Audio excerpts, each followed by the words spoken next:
26.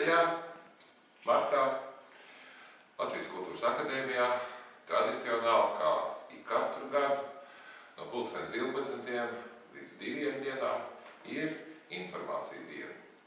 Un Kultūras akadēmija, protams, kā ik katru gadu gaida visus tos jauniešus, kuri vēlas godprātīgi, ieinteresēti, neatlaidīgi un mērķtiecīgi studēt humanitārās zinātnes, mākslu un faktiski gan studējot, gan arī turpmākajā savā profesionālā dzīvē strādāt radoši.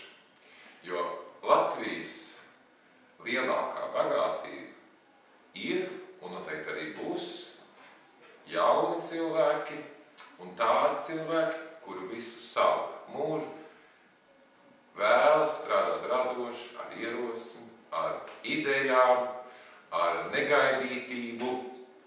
Un tāpēc īpaši šajā informācijas dienā mēs gaidām tos, kuri to saprot jau tagad. Protams, arī tos, kuri vēl šaubās.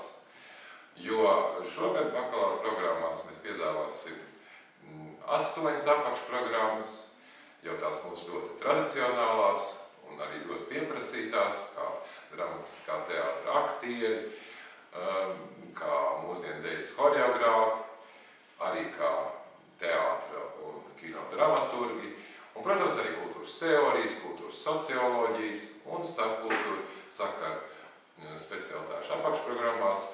Šogad līdzās tām studijām, kas bija jau tradicionāli saistībā ar Lielbritānijas un Spānijas valsts kultūras un valodas iepazīšanu, pirmo reizi mums ir arī iespēja jauniešiem apgūt turku valodu.